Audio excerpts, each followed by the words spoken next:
Oke. Ibaratnya dalam membangun rumah atau ibaratnya menjadi kontraktor, itu kita hanya fokus apa yang jadi spesialisasi kita, bikin atapnya doang, atau bikin pintunya Iya. doang, bikin bangunannya atau apa, sehingga begitu kita fokus hanya pekerjaan tersebut, Iya, iya. kita akan menjadi ahli yang terbaik di bidangnya, yang semua orang begitu akan mengingat ekspertis kita, mereka akan datang.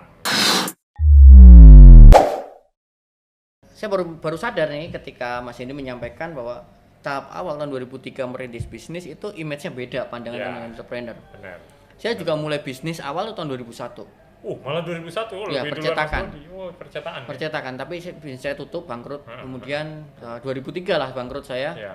Terus 2003 2005 saya ikut papa saya di properti. Oke. Tapi saya nggak enjoy kayaknya, Ya, saya jadi passionnya. karyawan gitu. Akhirnya saya merintis bisnis lagi percetakan tahun 2005. Alhamdulillah sampai sekarang masih ada. Oke, wah ya bener kan, sesuatu yang dikerjain sungguh-sungguh, wah itu Betul. nggak akan mengkhianati proses ternyata. Gitu. Gokil nih Mas Oke. Dodi. Oke ya, lebih gokil Mas Hendy lah. Oke Mas Hendy. Ya, Tentang kita berbicara tentang kolaborasi dulu. Gimana Ya. cara menemukan partner untuk berkolaborasi, kan nggak gampang gitu. benar. Jadi biasanya saya your network is your asset gitu ya. Oke. Jadi saya memulai dengan membangun lebih banyak pergaulan di Oke. luar komunitas, Oke. gitu kan, di luar aktivitas sehari-hari. Hmm. Kalau dulu zaman saya di kampus ya saya mengikuti komunitas-komunitas di luar aktivitas kampus. Saya ikut komunitas bisnis ya, sekarang saya tergabung dalam kepengurusan, contohnya di HIPMI, di Kadin dan lain sebagainya. Kemudian komunitas yang sama-sama menggemari sesuatu atau hobi seperti goes atau klub moge Oke. atau apa dan sebagainya yang sesuai dengan interest kita. Semakin banyak teman, semakin banyak rezeki. Banyak ngopi, banyak rezeki. Iya, Itu betul. banyak ngopi, banyak rezeki. Nah, lalu yang kedua, biasanya sebelum berpartner itu dimulai dari pertemanan dahulu biasanya. Karena dengan adanya chemistry yang sama, dengan adanya klik, dengan adanya satu visi yang sama, kita akan siap untuk kemudian bersinergi atau berpartner melewati badai ombak yang naik turun gitu kan, namanya bisnis kan ada fase naik Iya, turun. Jadi betul. itulah dibutuhkan chemistry yang sama pertama. Iya. Lalu yang kedua adalah memiliki diferensiasi skill set atau keahlian yang berbeda-beda. Di saat kita berpartner, idealnya kita menggandeng partner yang memiliki kelebihan lain yang kita tidak kuasai. Oke. Dan sebaliknya, kita memiliki expertise yang partner kita mungkin itu kelemahan mereka gitu. Sehingga dengan diferensiasi skill set jadi lebih beragam. Oke. Ini yang kemudian menjadi satu kekuatan kolaborasi yang luar biasa. Dan ketiga yang nggak kalah penting adalah memiliki pembagian job desk atau KPI. Oke. Ibaratnya dalam membangun rumah atau ibaratnya menjadi kontraktor, itu kita hanya fokus apa yang jadi spesialisasi kita, bikin atapnya doang, atau bikin pintunya doang, bikin bangunannya atau apa, sehingga begitu kita fokus hanya pekerjaan tersebut, kita akan menjadi ahli yang terbaik di bidangnya, yang semua orang begitu akan mengingat ekspertis kita, mereka akan datang gitu. Misalnya ingat branding, wah pasti nyarinya Mas Dodi. Itu kembali lagi ke positioning berarti. Oke, ini menarik ya berarti. Ini teman-teman catatan kalau kita ingin membangun kolaborasi dengan teman-teman kita, yang pertama adalah rajin silaturahmi untuk saling mengenal ya. Benar. Karena kenapa rajin silaturahmi? Ya karena silaturahmi itu mendatangkan rezeki. Nah, kalau semakin sering ngopi semakin banyak rezeki. Tapi tergantung ngopinya sama siapa gitu. Harus yang berfaedah. Yang berfaedah. Kalau ngopinya sendiri juga nggak gitu dampaknya gitu ya.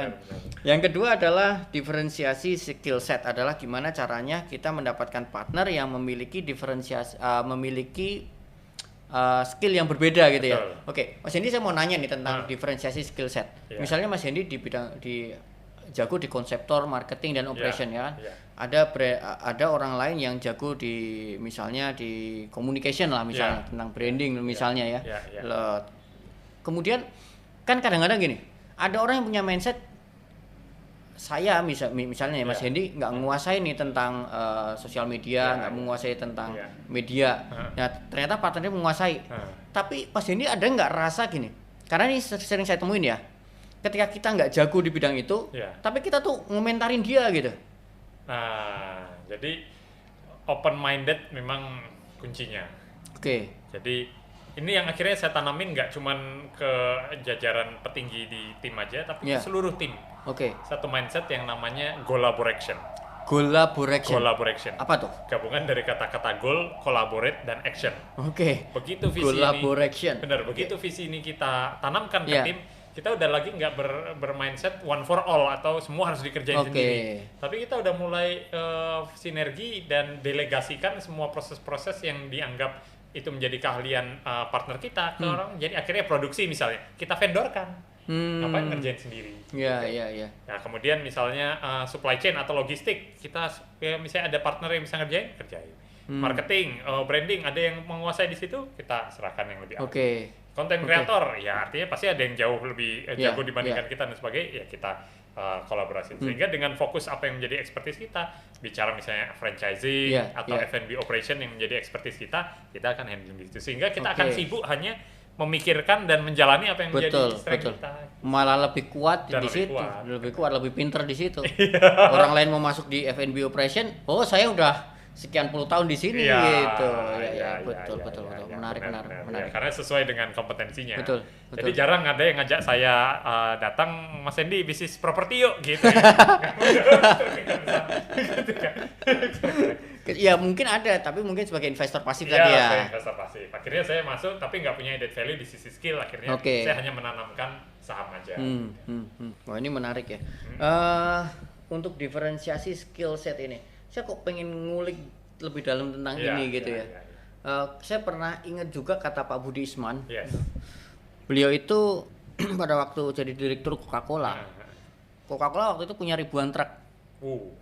Banyak. Ya, armada truk punya dimiliki sendiri untuk nganterin kerat-kerat ke warung-warung itu. Kemudian itu masalah terjadi berkali-kali.